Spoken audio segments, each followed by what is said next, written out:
soit libéré de tout désir matériel. Il ne doit pas rechercher les avantages matériels et les honneurs matériels. Le fachi qui est libéré de telle faiblesse est digne d'être suivi même s'il existe des gens plus pieux en accomplissant de bonnes actions que lui. À ce propos, le grand savant Cheikh Al-Ansari cite une tradition de l'imam Al-Hasan Askari a dans son livre Itiyaï. Et parmi les juristes fuqaha ceux qui se protègent des péchés, préservent leur religion, défient leur. Les hommes ont des désirs charnels et sont obéissants à leur maître, il incombe aux hommes de les suivre. Ces caractéristiques ne se retrouvent que chez quelques-uns d'entre eux et non chez tous. Obéir à ses parents, c'est obéir à Allah SWT. L'obéissance aux parents est une obéissance à Allah SWT. Obéir aux parents et ne pas leur causer de préjudice. La détresse ou l'inconfort est d'une importance extrême. Cette importance peut être jugée par le fait que dans le Saint-Coran, le commandement d'Allah SWT de le servir est immédiatement suivi par son commandement de traiter parents avec douceur et humilité. Et votre Seigneur vous a commandé de n'adorer que lui. Et soyez bons envers vos pères et mères. Si l'un d'eux ou les deux deviennent vieux avec vous, ne leur dites pas « ouf » ou pas. Réprimandez-les et adressez-leur une parole généreuse. Et montrez-vous soumis et doux envers eux, avec compassion, et dit « Seigneur, aie pitié d'eux, comme ils m'ont élevé tout petit. » Sourate Al-Isra, 17, 2324. Les parents ne peuvent pas s'abstenir d'actes obligatoires et ne peuvent pas non plus vous obliger à commettre l'interdit. Il faut savoir que les parents ne sont pas l'autorité absolue sur toutes les affaires du haram et halal. Leur autorité est limitée par le double dicton. Ils ne doivent pas interdire une chose wajib et ne doivent pas devraient ordonner quelque chose de haram. Si une situation l'exige, les parents doivent désobéir en obéissance absolue au commandement d'Allah SWT et de son prophète S. Et nous avons recommandé à l'homme la bonté envers ses pères et mères. Et s'ils te disputent à propos de toi, si vous m'associez d'autres dont vous n'avez aucune connaissance, ne leur obéissez pas, à moi appartient. À ton retour, je t'informerai donc de ce que tu as fait. Sourate Al-Ankabut 29, 8. L'obéissance aux parents est fortement soulignée afin que la désobéissance de leurs enfants ne leur cause aucun désagrément. Elle est totalement interdite par le Coran. Ainsi, si la désobéissance des parents entraîne leur colère, il est obligatoire pour les enfants de leur obéir. Plus de détails concernant l'obéissance aux parents. Parfois, les parents peuvent interdire quelque chose ou ordonner à leurs enfants de faire quelque chose. Mais si l'enfant n'obéit pas, ils ne sont pas en colère. Dans de tels cas, il est permis à l'enfant de suivre son choix. Par exemple, les parents empêchent leur fils de poursuivre un voyage qui lui causerait des difficultés. Mais ils ne le font pas, s'il insiste. Dans ce cas, il est permis au fils de faire ce voyage. Cependant, si ce voyage provoquerait la colère de ses parents, c'est un voyage de péché et pendant ce voyage, il faut prier. La salat doit être complète pas casser et il faut également observer les jeûnes obligatoires. L'obéissance du mari est obligatoire pour la femme. Allah Tout-Puissant SWT et le Saint Prophète S ont ordonné à la femme d'obéir à son mari. Le Saint-Coran informe, les hommes sont les soutiens des femmes parce qu'Allah a fait en sorte que certains d'entre eux surpassent les autres car elles dépensent de leurs biens. Les bonnes femmes sont donc obéissantes et préservent l'invisible comme Allah l'a protégé. Sourate An-Nisa 4, 34. Allah, le Tout-Puissant, a donné aux hommes la supériorité sur les femmes et les a désignés comme leurs protecteurs. Cela est dû au fait qu'Allah SWT a doté les hommes de nombreuses qualités.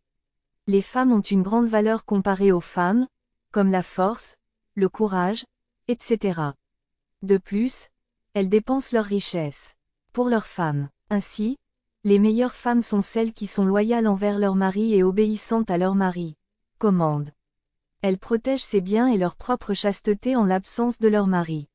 Le saint prophète S a également dit, la prosternation d'un être humain pour un autre être humain n'est pas autorisée. Si cela avait été le cas, j'aurais ordonné la femme de se prosterner devant son mari. La dignité dans les relations conjugales. De nombreuses traditions insistent sur le fait que les femmes doivent obéir à leur mari. En outre, les femmes doivent savoir qu'il est fortement recommandé qu'elles fassent plaisir à leur mari en toutes choses. C'est la meilleure façon d'adorer une femme. Cependant, satisfaire les désirs sexuels de son mari est absolument wajib selon l'avis unanime des savants. De même, la permission du mari est requise par la femme si elle a l'intention de sortir. Même si elle va à l'extérieur, rendre visite à ses proches ou à ses parents, elle est obligée de demander la permission de son mari. Si elle quitte la maison de son mari sans sa permission, les anges la maudissent jusqu'à son retour. Les dépenses non essentielles devraient avoir l'approbation préalable du mari. En dehors des dépenses nécessaires, la femme doit obtenir la permission du mari pour d'autres choses, même si elle veut dépenser de sa fortune personnelle. Mais en cas de dépenses obligatoires, elle ne le fait pas. Il faut la permission du mari. Par exemple, pour le hajj, la zakat, le com et même pour les dépenses liées à son mari, par an. Même si le mari la retient, elle doit s'acquitter de ses obligations. Si une femme obéit à ses maris pour plaire à Allah SWT, elle a sans aucun doute obéi aux commandements divins et aux instructions du saint prophète S. C'est certainement la meilleure adoration pour une femme. Il n'est pas permis de faire référence aux dirigeants injustes. Jusqu'à présent, nous avons vu que l'obéissance à Allah SWT est obligatoire, tout comme l'obéissance au Saint-Coran. Le prophète S et ses 12 successeurs imama, et quiconque d'autre qu'Allah SWT a ordonné de obéir. Leur obéissance est aussi une obligation, c'est-à-dire celle des fuqaha, en cas de questions religieuses. C'est absolument. Il est interdit de demander justice devant les tribunaux des dirigeants injustes. Se référer à eux revient à chercher justice, l'aide de Satan. Tout avantage tiré de tel cas est également haram, même si l'on est le demandeur légitime. L'imam Jafar al-Sadiq a dit, si l'on intente une action en justice devant le tribunal d'un souverain, même si le plaignant a raison, sa réclamation sera irrecevable. Cela revient à faire de Satan fausse divinité son juge. Et tout ce qu'il obtient par ce jugement est haram même si cela relève de ses droits. Et si vous vous disputez à propos de quoi que ce soit, soumettez seul à Allah et au messager sourate An-Nisa 4. 59. Le savant religieux qui ne pratique pas la piété ne doit pas être suivi. De même qu'il est interdit de demander conseil à un dirigeant injuste, même si l'on est dans la droite ligne, de même il n'est pas permis de demander conseil aux savants qui recherchent la richesse matérielle et les honneurs matériels. Les qualités requises pour être un fachi ont été mentionnées dans les pages précédentes. Quiconque ne remplit pas ces qualités ne doit pas être suivi. Il est interdit de s'y référer. Quelques traditions sont citées ci-dessous. À cet égard, les chefs religieux qui adorent le monde sont des bandits sur la route menant à Allah SWT. Il est rapporté par l'imam Jafar al-Sadiqa. Lorsque vous voyez un érudit religieux amoureux de ce monde, fait-il, ne le considérez pas comme religieux. Certes, celui qui aime un objet, sa condition et sa disposition sont semblables à celles de son bien-aimé. Cela signifie que celui qui aime ce monde ne se souciera pas de l'au-delà. Allah a révélé à Hazrat Daoud. Ah, ô Daoud, ne fais pas d'un alim un intermédiaire entre toi et moi, qui est impliqué dans l'amour de cet monde. Il t'empêchera de suivre mon chemin, c'est-à-dire qu'il fera de toi aussi un adorateur du monde comme lui. Certes, de tels alims sont des bandits qui guettent les gens qui s'approchent de ma demeure. Le moins que je puisse leur faire, c'est que j'enlèverai de leur cœur l'amour de la conversation avec moi.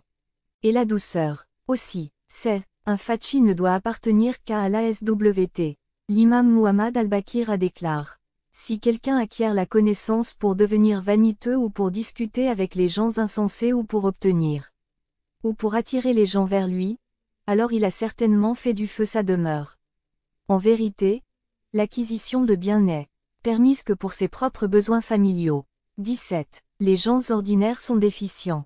Les gens qui délaissent les savants de la secte Al-Ulbéa et se tournent vers les autres pour satisfaire leurs désirs égoïstes, sont qualifiés de déficients, c'est-à-dire ceux qui négligent volontairement les commandements divins.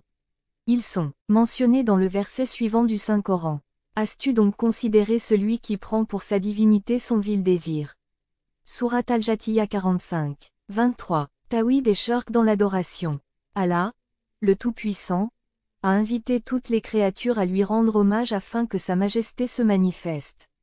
Les gens peuvent obtenir de nombreuses bénédictions et une miséricorde illimitée et atteindre une position que même l'imagination ne peut pas visualiser. Ainsi, aucune âme ne sait ce qui leur est caché de ce qui rafraîchit les yeux, en récompense de ce qu'ils faisaient. Sourate As-Sajda 32, 17. Le Seigneur des mondes est l'homme humble. L'être humain est une créature humble, si humble qu'il ne peut même pas rechercher la proximité du Tout-Puissant. Seul, il peut y parvenir.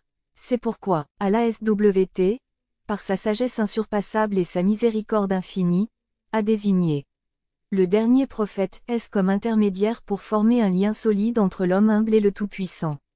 Allah, en raison de la présence de ce wasila intermédiaire, l'âme de l'homme est affectée à un tel degré qu'elle subit une transformation, tout comme l'alchimie transforme le métal de base en or pur, le cœur de l'adorateur devient pur et est rempli de la lumière du Créateur, repoussant les ténèbres de l'ignorance. Il s'élève progressivement en statut car son culte lui permet de s'élever vers le divin. Il atteint ainsi le meilleur des deux mondes. Pureté de l'intention. Il y a quelques conditions pour accepter les actes de culte. La condition la plus importante est la pureté de l'intention NYYAT. La pureté de l'intention par rapport à un acte a la même signification que l'âme a pour le corps. L'absence de pureté d'intention pendant l'adoration éloigne l'homme d'Allah SWT. Le Saint-Coran contient de nombreux versets à ce sujet. En voici quelques sons. Et il ne leur a été commandé que d'adorer Allah en lui obéissant sincèrement. Sourate Al-Bayyina 98. 5. 2 dit. Il m'a été commandé d'adorer Allah en lui obéissant sincèrement. Sourate Az-Zumar 39. 3 dit. Mon Seigneur a prescrit la justice. Et redressez vos visages à chaque heure de la salat et de l'invocation. Sur lui, en lui étant sincère dans l'obéissance. Sourate Al-Araf 7. 29. 4 dit. Je ne suis qu'un mortel comme vous. Il m'a été révélé que votre Dieu est un Dieu unique. Quiconque espère rencontrer son Seigneur, doit accomplir de bonnes actions et ne pas se joindre à quiconque dans le service de Dieu. Son Seigneur. Sourate Al-Kahf 18. 110. Celui qui se met en valeur est un mouchrik. Il ressort des traditions authentiques que celui qui cherche à se mettre en valeur dans les affaires religieuses est un polythéiste et un hypocrite.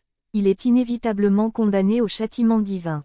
Que son ostentation concerne les actes obligatoires ou les actes recommandés est une seule et même chose. De même, il peut simplement faire preuve de piété extérieure où son but peut être d'acquérir l'honneur et le respect parmi les gens, même s'il a un double objectif, se mettre en valeur et s'acquitter de son obligation, son acte est classé comme shirk. Quelques versets coraniques sont cités à l'intention des lecteurs. Certes, les hypocrites s'efforcent de tromper Allah, et il leur rétribuera leur tromperie. Quand ils se lèvent paresseusement, ils ne le font que pour être vus des hommes et ne se souviennent pas d'Allah. Épargnez un peu, hésitant entre cela et cela, n'appartenant ni à ceci ni à cela. Sourate An-Nisa 4, 142. De malheur donc à ceux qui prient sans se soucier de leurs prières, et qui font le bien pour être vus. Sourate Maun 107, 46. La piété extérieure Riya est le moindre shirk. Le saint prophète a dit. Ce que je crains le plus pour vous, c'est certainement le moindre shirk. Quelqu'un demanda, au prophète que signifie le shirk mineur? Il répondit, c'est en Riya qu'Allah récompensera ses créatures pour leurs actes le jour du jugement. Il s'adressera à ceux qui ont commis Riya. Ainsi, approchez-vous de ceux pour qui vous avez accompli toutes les actions du monde, et obtenez de votre récompense. Pour vos actes, est-il possible de recevoir des récompenses de leur part? Absolument pas. L'homme trompeur se trompe lui-même. Quelqu'un a demandé au saint prophète comment le salut pouvait être atteint le jour du jugement. Un jugement. Il répondit, cela ne peut être possible que si l'on ne trompe pas Allah. Certes, quiconque essaie de tromper Allah est celui qui se laisse tromper par Allah, c'est-à-dire qu'il est rétribué pour sa tromperie et Allah lui enlève la foi. S'il possède de la raison, il doit savoir qu'en essayant de tromper Allah, il ne fait que se tromper lui-même. Comment Allah peut-il être trompé et escroqué? Demanda quelqu'un. Le prophète continua. La personne remplit toutes ses obligations religieuses mais son but est de plaire à quelqu'un d'autre qu'Allah. La peur. Allah et abstenez-vous de Riya. Le jour du jugement, le trompeur riyakar sera traité par 4 titres, ô kafir, ô pécheur, ô astucieux, ô perdant.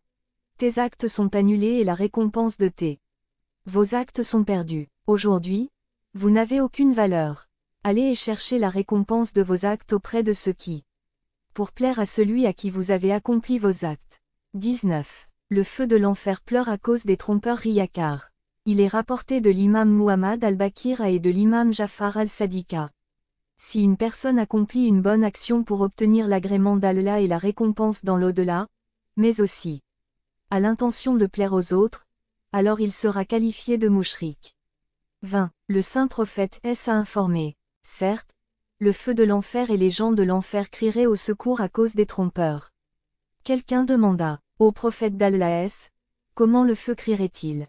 Il répondit, le feu hurlait et criait à l'aide en raison de l'intensité de la chaleur de cet incendie dans lequel le riyakar.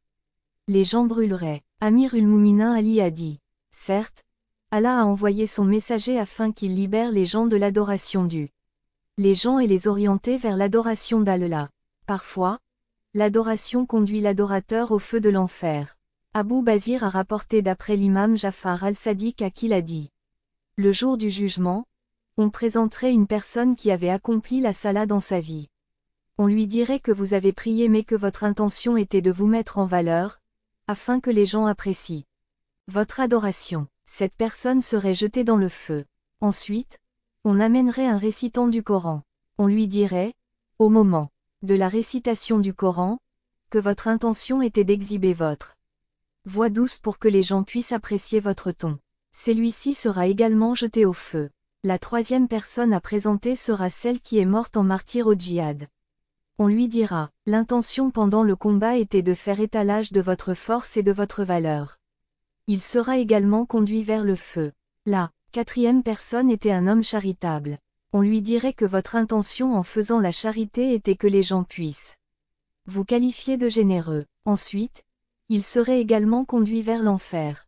21. De nombreuses traditions confirment que le riyakar est un mouchrik. Cela suffit aux croyants et aux personnes réfléchies. Les mérites des intentions pures et la censure de riya. En plus du châtiment dans l'au-delà et de l'annulation de ses bonnes actions, le riyakar ne parviendra pas non plus à atteindre son but dans ce monde. Dans ce monde, son intention était d'obtenir l'honneur parmi les gens, mais au lieu de cela, il devra faire face à l'humiliation et à la honte. Le noble Coran nous dit, il perd ce monde ainsi que l'au-delà, c'est là une perte évidente. Surat Al-Hajj 22, 11. Au contraire, celui qui accomplit de bonnes actions pour l'au-delà obtiendra également des honneurs dans ce monde. Le verset suivant de la sourate Al-Kahf dit, c'est pourquoi quiconque espère rencontrer son Seigneur, doit faire de bonnes œuvres et ne pas se joindre à qui que ce soit dans le service de son Seigneur. Sourate Al-Kahf 18, 110. Le tafsir de ce verset est le suivant.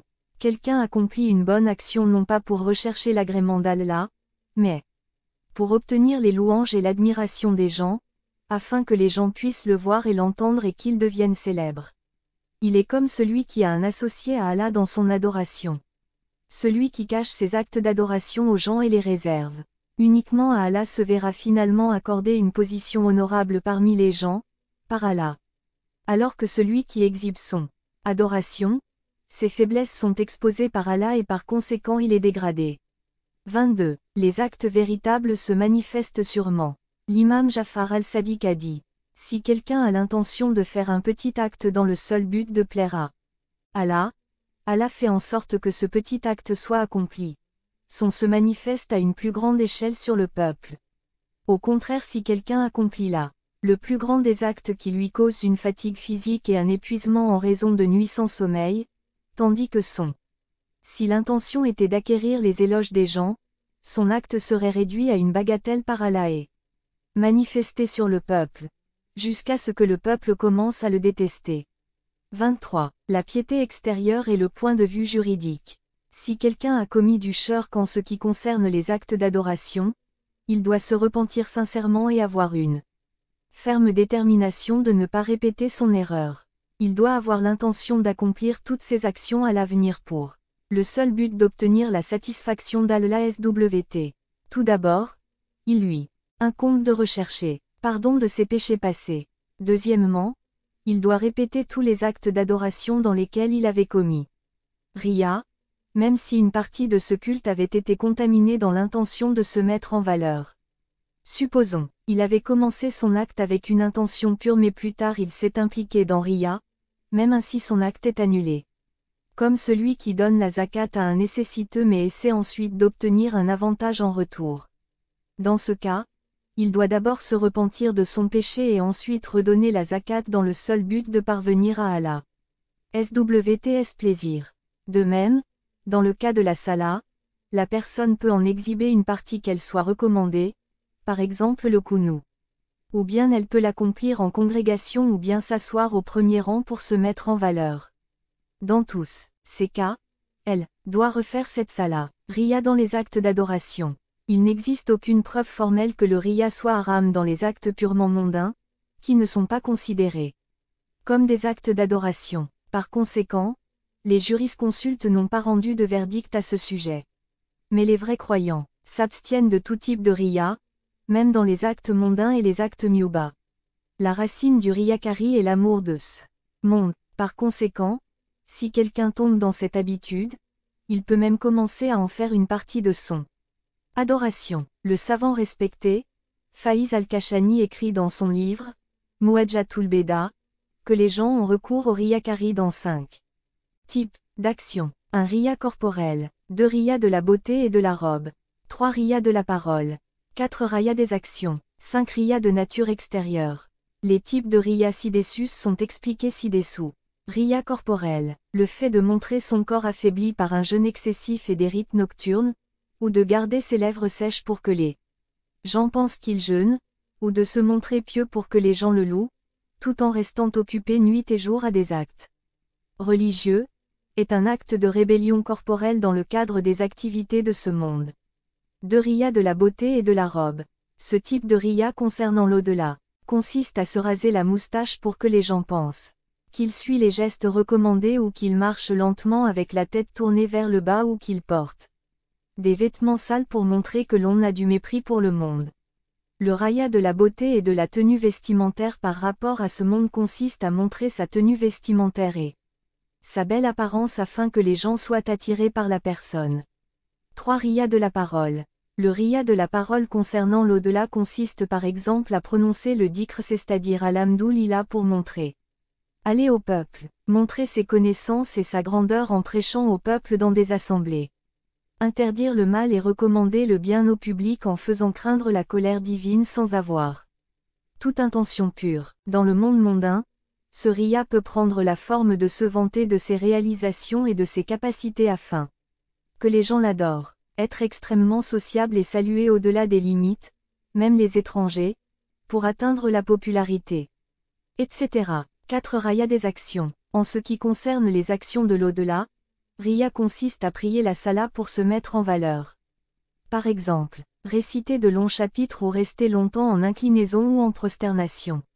Prier la salah de manière extrêmement lentement. Accomplir le wajib et le jeûne mustahab, le hajj et le ziyara, faire la charité et nourrir les gens. Afin que l'on soit considéré comme pieux.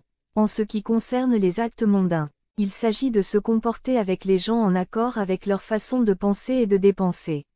De la même manière, c'est-à-dire, de s'efforcer de devenir honorable aux yeux de ces gens. De dépenser sans compter pour les gens en les invitant en grand nombre à dîner, etc. 5 riya du genre externe. Les 4 types de riya expliqués ci-dessus concernent la personne et le même. Le 5e type le riya est celui qui est lié aux affaires extérieures. Ce type de riya concerne aussi bien l'au-delà que ce monde. En ce qui concerne l'au-delà, il consiste en une personne assise dans l'assemblée de gens instruits sans aucune intention pure, juste pour montrer son intérêt pour la religion, etc.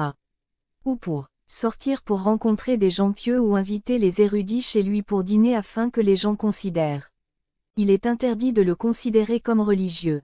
De la même manière, il est interdit de pratiquer des actes mondains. Par exemple, visitant fréquemment les cours des rois et des dirigeants afin que les gens se rendent compte de son influence et de sa réputation et les gens crédules sont trompés par son apparence extérieure. Riya est associé à l'intention. Il faut comprendre que le riya d'une personne dépend de son intention. En d'autres termes, toutes les actions qu'une personne accomplit pour se mettre en valeur sont du riya, qu'elles soient liées à l'au-delà ou à ce monde. Dans tous les types d'actions, Mentionné ci-dessus, le RIA n'est pas effectué tant que l'on n'a pas l'intention de se mettre en valeur. Mais si l'on accomplit une action uniquement pour le plaisir d'Allah SWT, elle est considérée comme une adoration. Par exemple, si l'on s'habille bien ou décore sa maison avec l'intention d'exprimer pleinement les bienfaits d'Allah SWT. Cette action est une adoration. Cependant, si son intention est de se montrer aux gens, c'est du riya. Quiconque souhaite étudier ce sujet en détail devrait se référer au livre Kalb Salim du même auteur. 1. Waza Ulsia. 2. Une personne. 3. Sermon Najul Balaga 192. 4. Almana page 149. 5. Najul Balaga. 6. Bihar à la noire. 7. Safina ul Bihar. 8. Bihar à la noire. 9. Al-Kafi. 10. Safina ul Bihar. 11. Safina ul Bihar. 12. Les 4 députés spéciaux de l'imam Mahdi à TFS. 13. Yanabiul Mawada. 14. Al-Kafi. 15. Waza Ulsia. 7. Al-Kafi. 17. Al-Kafi. 18. Bihar à la noire. 19. Mouadjatul Beda. Bihar à la noire. 20. Bihar à la noire. 21. Utiliser les journaux. 22. Al-Kafi. 23. Al-Kafi. Deuxième péché majeur. Il y a désespoir. Désespoir. Le deuxième péché majeur est de désespérer de la miséricorde d'Allah SWT. Aliaso min ruala, désespérer du ru d'Allah ru. Selon le dictionnaire signifie une brise qui plaît et réconforte. Ceux qui ne croient pas à la puissance, à la miséricorde et à la générosité d'Allah SWT développent une sorte de désespoir. Le Saint-Coran a qualifié ces personnes de mécréants kafirs. Et ne désespérez pas de la miséricorde d'Allah. Seuls les incroyants désespèrent de la miséricorde d'Allah. Personne. Sourate Yusuf 12. 87. Les saints imams, l'imam Jafar al-Sadiqa, l'imam Musa al-Kadima, l'imam Muhammad al-Taqiyya, ont classé le désespoir de la miséricorde d'Allah SWT comme un péché plus grave, comme nous l'avons mentionné. Au début, le plus grand péché après le shirk. Après le shirk, aucun péché ne peut être plus grand que de désespérer de la miséricorde et de la bienveillance d'Allah SWT. Cette attitude réduit une personne à un état de désespoir total. Elle s'imagine être destinée à l'enfer. Et par conséquent, elle ne voit aucun avantage à faire le bien et à éviter le mal. Par conséquent, elle essaie d'obtenir autant de plaisirs mondains que possible et s'implique ainsi davantage dans toutes sortes d'actes. Pécheur. Tout autre type de pécheur pourrait être pardonné s'il se repent. Mais celui qui désespère ne mérite pas d'être pardonné car l'état mental d'une telle personne ne le conduit pas au repentir, mais l'incite plutôt à continuer à commettre d'autres actes de transgression contre Allah SWT. Commande. Il en résulte que le désespoir est le plus grand des péchés. Il convient donc d'expliquer toutes les différentes sortes de désespoir ainsi que leurs remèdes, afin que les croyants puissent s'en tenir éloignés. 2. Allah Tout-Puissant SWT a créé la cause de tous les phénomènes de ce monde par son pouvoir illimité, puissance et force absolue. Par exemple, dans les affaires physiques, la nourriture est nécessaire pour rassasier la faim, de l'eau pour étancher la soif, un médecin et des médicaments pour guérir les maladies et du travail pour éliminer la pauvreté. De la même manière, les phénomènes spirituels dépendent aussi de causes diverses. Le salut d'un pécheur dépend de son repentir, l'accomplissement de la croyance absolue nécessite la direction d'un Dieu infaillible, guide imam, et l'atteinte des degrés de piété et des étapes élevées de l'au-delà dépendent. La pureté de l'intention dans les actes accomplis. Le but de la création de l'homme était de le faire réfléchir et reconnaître Allah SWT de la bonne manière. Mais la reconnaissance ou la croyance complète n'est pas possible jusqu'à ce que l'homme réalise que le créateur des causes et des effets est Allah SWT. Les causes en elles-mêmes ne peuvent produire un effet jusqu'à ce que celui qui a créé ces causes donne la capacité à la cause de produire. Il ne faut donc pas se réjouir des causes apparentes ni se plaindre de ces effets, leur absence. La cause n'est pas indépendante. Lorsque des causes, qui satisferaient des besoins ou des désirs apparaissent, l'homme devient heureux et il croit en la puissance d'Allah SWT. Mais lorsque ces causes ne produisent aucun effet, il devient triste. Pour éviter une telle situation, Allah SWT a établi une procédure.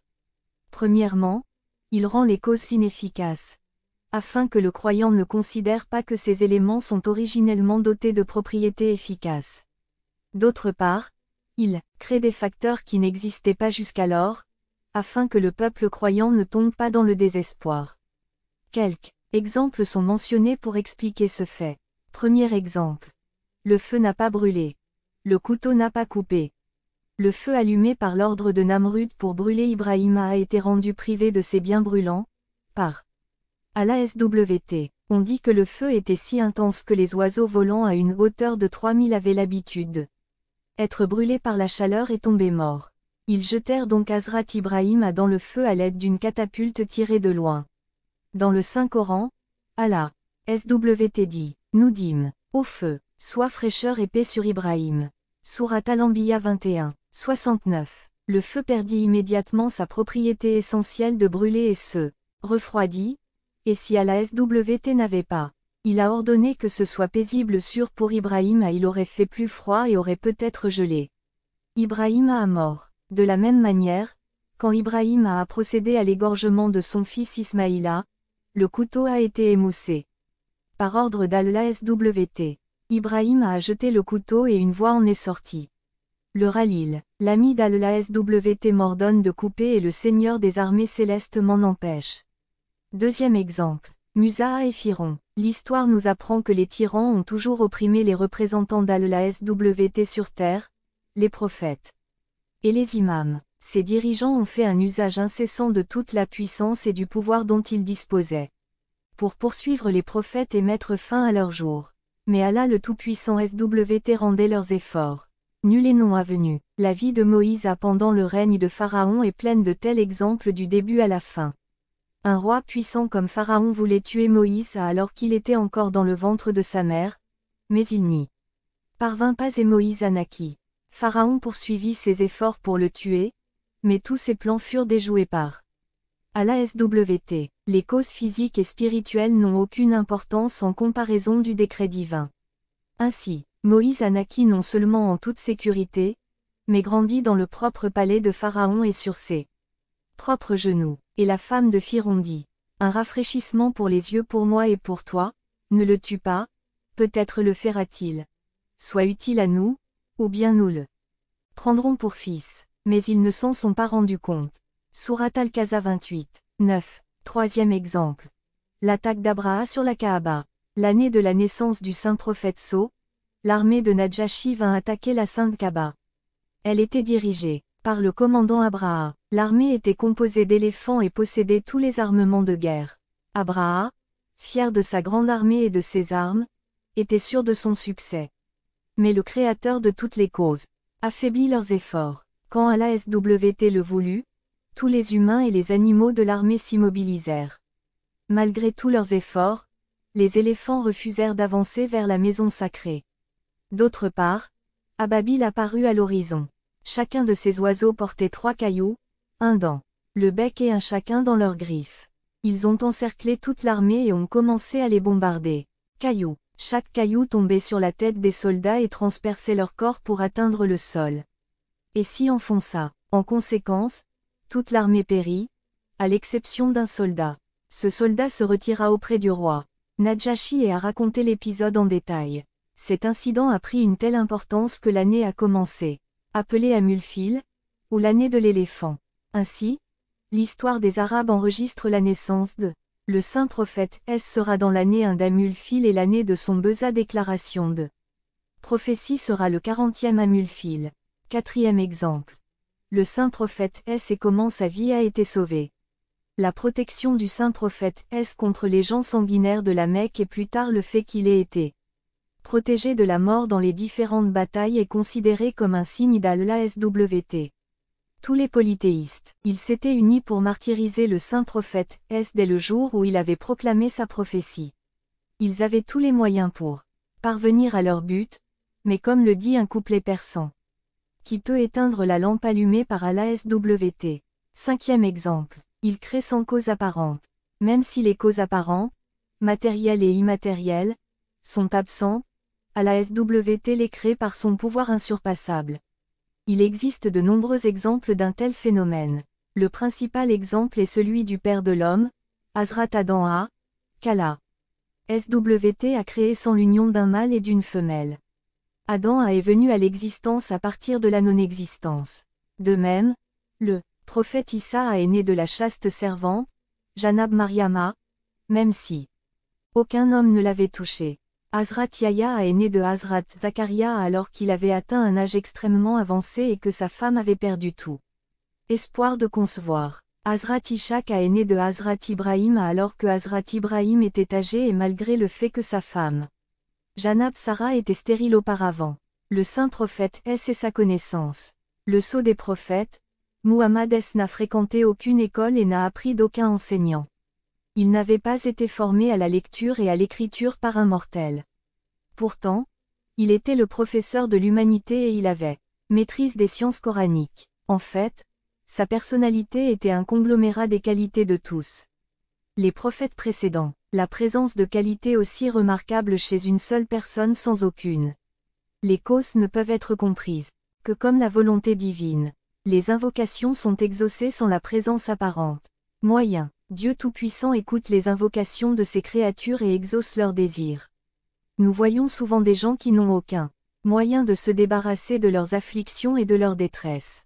Grâce à la grâce de l'aumône, des maladies incurables sont guéries et des démunis deviennent riches. Des gens entourés de calamités sont sauvés d'une manière qu'ils n'auraient même pas pu imaginer. Les récits traditionnels regorgent de tels exemples. La bienfaisance et la grâce illimitée d'Allah le Tout-Puissant SWT ont été décrites par Amir ul-Mouminin Ali dans les couplets suivants. Seuls les sages peuvent estimer la grâce illimitée du Tout-Puissant Allah qui nous libère de calamités et enlève le chagrin des cœurs vaincus. À de nombreuses occasions, l'homme est triste dans la matin, mais le soir, son humeur se transforme en bonheur. Ainsi, lorsque vous êtes entouré de difficultés, reposez l'espérance absolue dans le Dieu unique. L'amour d'Aliya. L'imam Yafa'i écrit dans son livre Rawzatul Réaïn l'explication de Diwan al-Nubidi et dit: un certain roi donna une perle à son bijoutier. Le fils du bijoutier s'empara de cette perle et la brisa en 2 morceaux. Le bijoutier était en agonie. Quelqu'un lui demanda de réciter les couplets de l'imam Ali mentionné ci-dessus avec sincérité. À peine avait-il commencé à réciter qu'un messager du roi arriva. Il lui dit que les médecins avaient suggéré que si sa perle était dynamisée et donnée à la princesse malade, elle serait guérie de sa maladie. Le roi a envoyé l'ordre au bijoutier de réduire immédiatement en poudre cette perle et de l'apporter au palais. Le destin de l'homme. Les facteurs spirituels qui sont liés à l'au-delà ont des causes dont l'effet est maintenu en suspens par la volonté d'Allah SWT. Par exemple, ceux qui font le djihad contre eux-mêmes obtiennent pour eux-mêmes une position élevée dans l'au-delà. Ceux qui ne croient pas au prophète, leurs actes sont annulés. Balaam Bor et sa damnation éternelle. Balaam Bor avait atteint un haut degré de perfection. Mais pour plaire au souverain, il commença à s'opposer. Il fut le prophète de son temps. Il s'engagea alors dans une vie de péché dont il ne put se libérer. Il fut condamné à accent grave, l'enfer, au 7e degré du feu qui est le pire des degrés de l'enfer. Il est comparé à un chien dans le Saint Coran, et si nous avions voulu, nous l'aurions certes élevé par cela. Mais il s'accrocha à la terre, et suivit son désir vil, ainsi sa parabole est comme la parabole du chien, si vous l'attaquez, il se couche. Sa langue, c'est la parabole du peuple qui rejette nos communications, raconte donc le récit qu'ils peuvent méditer. Surat Al-Araf 7, 167. Un avertissement. Les croyants sont ceux qui ont réalisé à la SWT. Les croyants doivent être particulièrement attention à ne pas confondre les causes apparentes comme étant la base de tous les phénomènes. Malgré la réalisation de l'autorité suprême d'Allah SWT et de ses créations, une idée fausse du public à cet égard peut condamner à la perdition. Il devrait savoir qu'il pourrait être damné à la perdition s'il dépendait de la cause apparente et les considère comme la base de tous les phénomènes car le centre de tous. Le seul phénomène est Allah SWT. Il est capable de rendre toutes les causes inefficaces. La beauté de l'au-delà. Lorsque tous les moyens de salut sont anéantis, Allah le Tout-Puissant SWT crée une cause en raison de sa miséricorde infinie. De nombreuses traditions rapportent des incidents où des gens qui avaient été impliqués dans des calamités et condamnés à la destruction ont été, dans les derniers instants, sauvés par Allah SWT. Ils étaient complètement perdus dans les ténèbres des péchés mais ont été appelés vers leur Seigneur par sa miséricorde infinie. Les déserts désolés de leur vie étaient à nouveau verts et fertiles. Les bienfaits d'Allah SWT qui leur avaient été accordés surprirent tous les témoins intelligents de ces événements. Les magiciens de Firon. La magie est un grand péché et la pire des professions. Un magicien est destiné au châtiment divin et l'enfer sera sa demeure. Les magiciens de Firon reçurent l'ordre de défier Hazrat Musa et de le rabaisser. Mais leur ruse perverse ne servit à rien et ils échouèrent lamentablement. À ce moment-là, la grâce divine descendit. Les magiciens sentirent intuitivement le pouvoir d'Allah SWT qui donna à Hazrat Musa la supériorité sur eux. Ni l'attrait de la richesse ni l'avertissement de torture et de mort de Firon ne purent ébranler leurs croyances. Ils furent rachetés. Je te couperai certainement les mains et les pieds opposés, et je te crucifierai certainement. Tous, ils dirent, pas de mal, c'est vers notre Seigneur que nous retournerons. Surat Ash-Shura 26, 4950. Asiya était une femme croyante. À qui il veut, Allah SWT accorde une position respectable dans ce monde, ainsi que là. Asiya, la femme de Firon, menait une vie d'abondance et de confort matériel, lorsque son cœur est devenu illuminé par la lumière de la foi, même si elle a dû traverser des épreuves indicibles parce de son mari Firon, elle n'a pas bronché. Elle a déclaré sa croyance en Allah SWT et en son prophète, Moïse. Sans aucune crainte.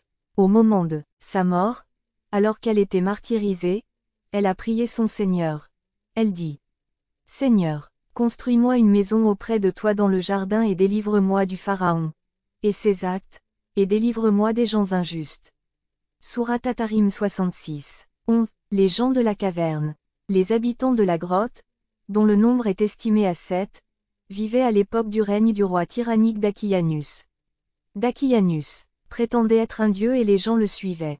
Mais soudain, les cœurs de ces 7 personnes furent illuminés par la véritable croyance. Ils ont mis de côté les fausses affirmations des Dakianus et, afin de suivre le chemin des vraies croyances, ont renoncé au pouvoir mondain et se sont dirigés vers les montagnes et se sont cachés dans une grotte.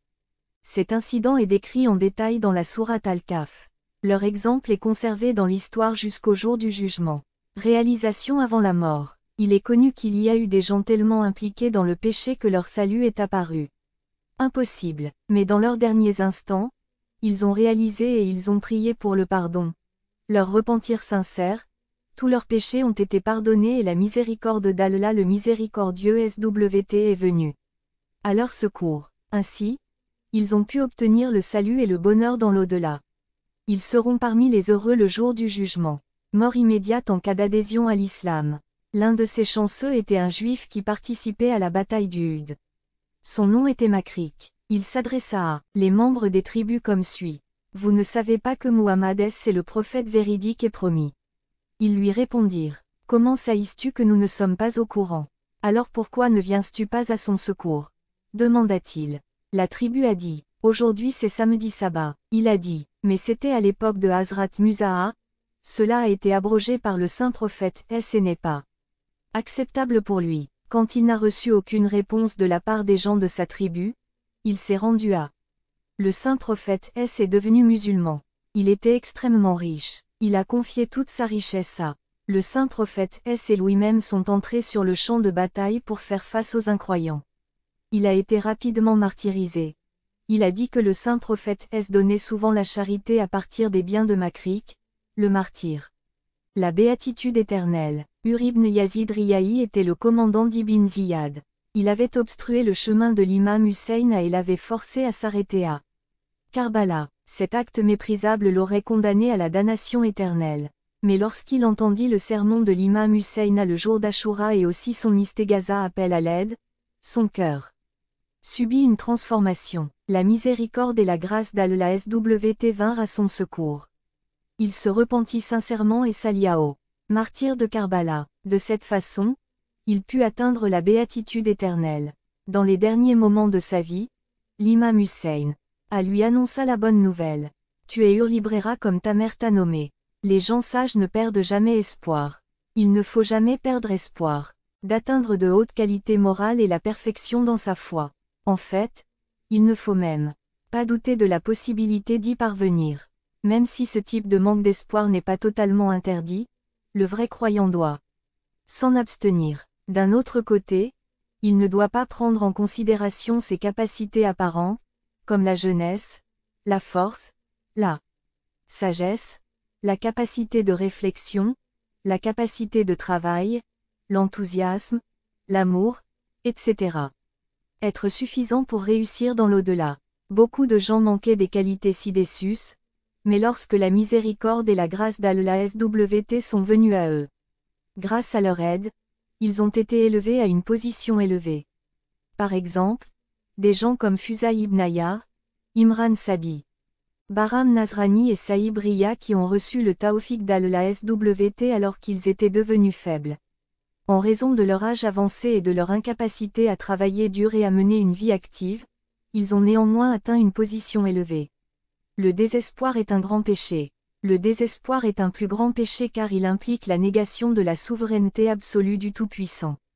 Un cœur illuminé par la connaissance qu'Allah SWT le créateur de toutes choses existantes est le meilleur planificateur, le meilleur exécutant et le meilleur protecteur, une personne qui sait que c'est Allah SWT qui accorde une surabondance de subsistance, de sécurité et de bien-être à ses créatures parce que, de sa miséricorde infinie, de sa générosité sans limite et de sa connaissance inégalée, seront réconfortés et rassurés. Le cœur d'une telle personne sera calme et paisible et la question de se sentir triste. Et les personnes lésées ne se lèveront pas. Le Créateur n'est pas indifférent aux besoins d'un enfant dans sa mère. L'utérus. La nourriture lui est fournie par le cordon ombilical. Lorsque l'enfant naît, Allah SWT lui fournit par sa mère un lait sain et facilement digestible. Peu à peu, Allah SWT développe en lui diverses capacités nécessaires aux différentes étapes de sa croissance. Pour assurer la sécurité et le bonheur de l'enfant, Allah SWT crée une affection profonde et durable dans le cœur de la mère pour l'enfant, et elle est prête à sacrifier tout son confort et ses plaisirs pour le bien de l'enfant. Après avoir pris conscience de la situation évoquée ci-dessus, est-il possible de perdre espoir en son Seigneur? Non, en fait, cela permet de reposer facilement la foi dans le Créateur et de traverser tous les hauts et les bas de la vie avec résignation et courage. Le désespoir est un signe d'incrédulité et de manque de connaissance. Le désespoir est une forme de mécréance cachée. C'est le résultat de l'ignorance de la grandeur de son Seigneur Allah SWT. Céder au désespoir équivaut à ne pas croire en son Seigneur Allah SWT, ce qui est un péché plus grave. Il faut donc être extrêmement prudent et se garder de se mettre dans un tel état lamentable. Le noble Coran l'explique dans le verset suivant. Certes, seuls les gens mécréants désespèrent de la miséricorde d'Allah. Sourate Joseph 12. 87. L'espoir est ancré dans la psychologie humaine. Le Tout-Puissant, dans son infinie miséricorde, a ancré l'espoir dans la psychologie humaine. Même dans les pires circonstances, il y a une faible lueur d'espoir dans le cœur humain, et cela l'aide à surmonter ses difficultés. Il se tourne alors vers son Seigneur et implore sa miséricorde, son pardon et sa réparation, et Allah SWT ne rejette jamais un implorant. Le remède contre le désespoir. 1. Le pouvoir d'Allah SWT. Louange à Allah SWT pour son autorité suprême et absolue sur le vaste univers, la terre et les 7 cieux. Il fixe le cours des étoiles et des planètes, et pas une feuille ne tombe sans son accord. Il est capable de faire ce qu'il veut. L'intellect et la raison sont déconcertés lorsqu'il tente de comprendre sa puissance et sa grandeur. Un tel tout-puissant peut-il être incapable de répondre aux besoins modestes de ses créatures? Certainement pas. Comment justifier le désespoir? 2. Expérience personnelle. Il faut méditer sur les diverses bénédictions qu'Allah SWT nous a accordées dans le passé et que nous avons pris pour acquis. Le Tout-Puissant nous a fait sortir sains et saufs des ténèbres de l'utérus. Il est attentif à nos besoins et il les connaît mieux que nous-mêmes, et les satisfait sans notre aide. Il nous a sauvés de nombreuses situations dangereuses, de maladies et de calamités. Il nous a accordé de nombreuses bénédictions, physiques, matérielles, mentales, sociales et spirituelles, nous sont offertes, mais nous devenons confiants. Notre position en tant qu'individu. Alors pourquoi devrait-il y avoir du désespoir? Est-il inconscient de notre condition? Implore le pardon d'Allah le Tout-Puissant. Allah SWT est bien trop exalté. 3. Exemples extérieurs. Étudions la situation de ceux qui traversaient des moments extrêmement difficiles mais qui espéraient que le Seigneur nous accorderait sa grâce.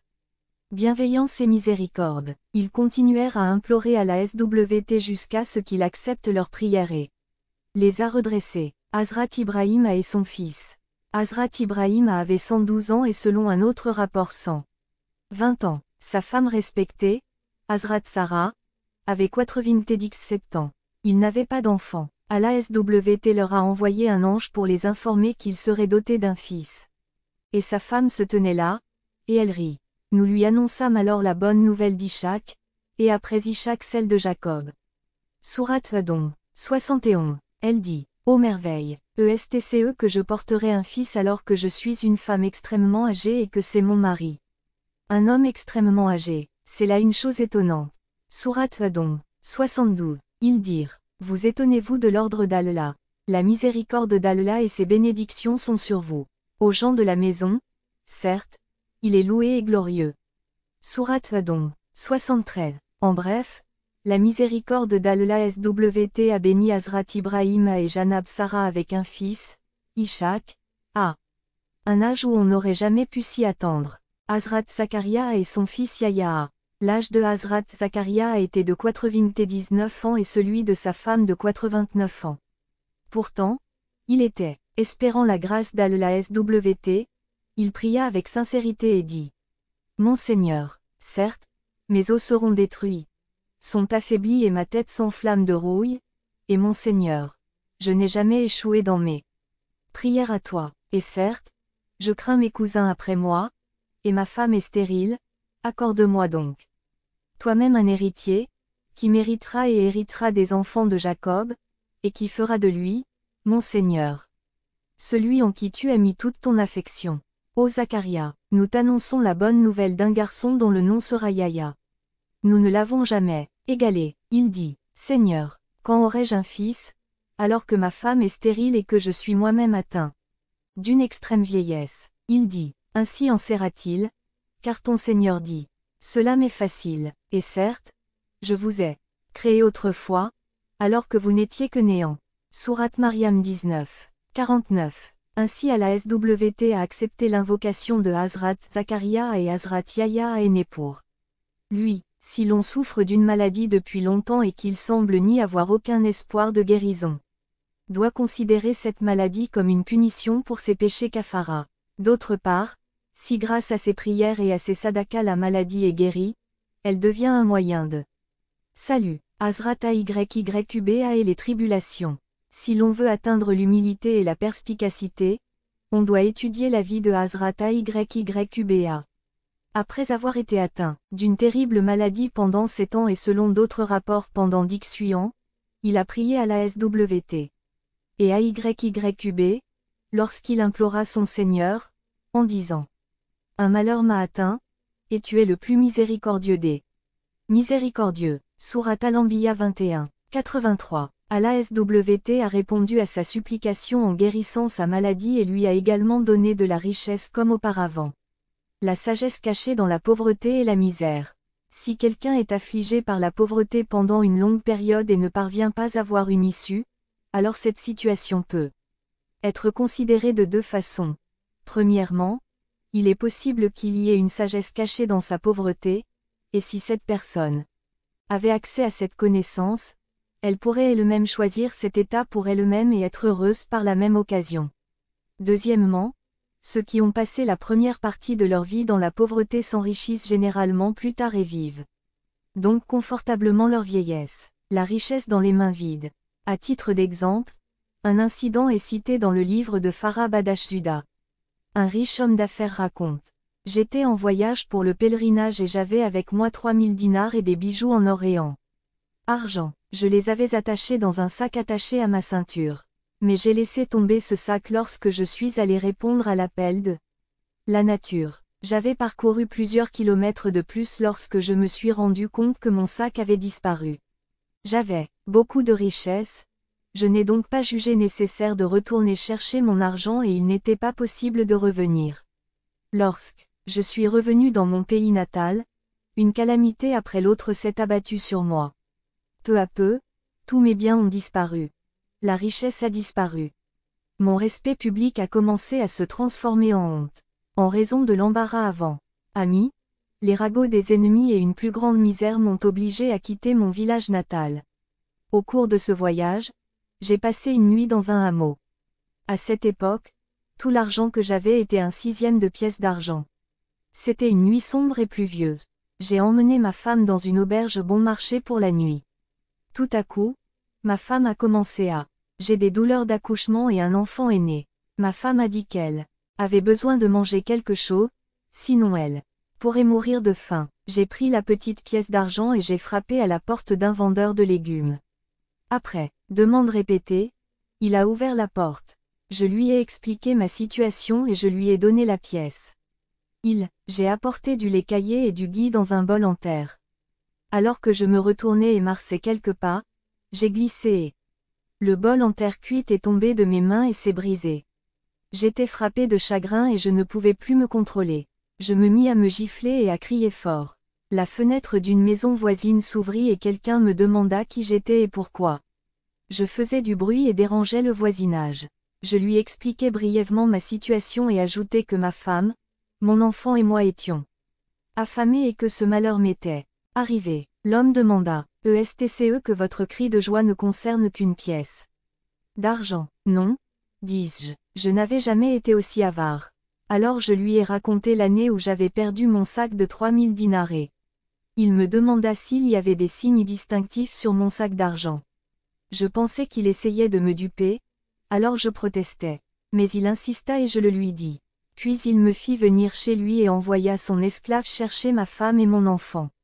L'esclave revint avec ma femme et mon enfant, et notre hôte nous hébergea pour la nuit. Le matin, il donna quelques dinars et dit que jusqu'à ce que ma femme se rétablisse, nous devions rester chez lui. Maison. 10 jours passèrent ainsi. Chaque jour, il nous donnait quelques dinars. Puis un jour, il m'a demandé quelle était ma profession. Quand je lui ai dit que j'étais un commerçant expert, il m'a donné de l'argent et m'a dit pour démarrer une entreprise. Après avoir dirigé l'entreprise pendant quelques mois, je lui ai proposé sa part des bénéfices. Il entra dans l'autre pièce et revint avec le sac d'argent que j'avais perdu des années auparavant. Je fus ravi de le voir et je m'évanouis à cause de l'excitation. Je remerciai à la SWT et retournai dans mon village natal. Peu à peu, ma situation économique commença à changer et je redevins un homme riche. Il se peut que vous n'aimiez pas une chose alors qu'elle est bonne pour vous, peut-être que vous aimiez une chose alors qu'elle est mal pour toi. Sourate Al-Baqarah 2, 216. Allah fait venir la facilité après la difficulté. Sourate At-Talaq 65. 7. Remède contre le désespoir dans les moments difficiles. Si une personne est impliquée dans des problèmes de ce monde, elle doit se tourner vers de réalités. Tout d'abord, ce monde est un lieu d'épreuve et de test pour tous. Personne ne peut échapper à ses griffes. Deuxièmement, il faut considérer la situation des gens, qui sont dans une situation pire que la nôtre. De cette façon, on peut trouver la paix et le réconfort en comparant sa situation à celle des autres. Même dans les plus grandes calamités, nous devons continuer à compter sur la miséricorde d'Allah SWT. De nombreuses personnes dans le passé ont été affligées de tribulations sans aucun soulagement en vue. Mais Allah le miséricordieux SWT leur a donné le succès. Dans son livre Faraj Bad Ashida, l'éminent auteur Hussain bin Saïd d'Abistani a recensé plus de 500 cas où des personnes en proie à des difficultés de toutes parts ont été soulagées par Allah SWT après que tous leurs espoirs aient été anéantis. De plus, nous avons nous-mêmes été témoins de nombreux cas où les invocations et les sadakas des personnalités religieuses ont aidé les gens à sortir de situations difficiles. Dans le même livre, il y a un cas où un habitant de Médine dit « J'étais riche et j'avais toutes les bonnes choses de la vie. Finalement, je suis devenu pauvre et démuni. Je suis donc allé voir l'imam Jafar al-Sadiqa et je lui ai parlé de mes problèmes. Il a exprimé sa pitié pour ma condition et a récité les couplets suivants pour moi. Si vous tombez dans des moments difficiles, Ne soyez pas impatient, car pendant longtemps vous avez connu le confort. Après chaque inconfort vient le réconfort et la consolation. Et la parole d'Allah est la plus véridique. Ne désespérez donc pas, car le désespoir est une mécréance. Allah peut vous enrichir en peu de temps. Après cela, n'oubliez pas votre Seigneur. Certes, Allah SWT tient sa promesse. Si l'intellect avait la capacité à produire de la nourriture, la richesse du monde ne serait qu'entre les mains des intellectuels. Attention, ne perdez pas l'espoir face aux calamités. Derrière les rideaux se cachent d'étonnantes bougies d'espoir. Le narrateur dit, quand j'ai entendu ces lignes, mon chagrin s'est transformé en bonheur et mon désespoir s'est transformé en tristesse, dans l'optimisme. Très vite, les portes de la miséricorde se sont ouvertes sur moi. Et mes mauvais moments ont changé pour le bien. Un rappel, ce livre rapporte du saint prophète. Est-ce que pour conjurer les calamités, ce verset coranique doit être récité. Il n'y a pas d'autre Dieu que toi, gloire à toi, je suis certainement de ceux qui se font souffrir. Perte, Surat Al-Anbiya 21, 87. Allah SWT est mon Seigneur, et je ne lui associe rien. Nous devons nous rappeler que le désespoir est le pire des péchés, car il implique que le lien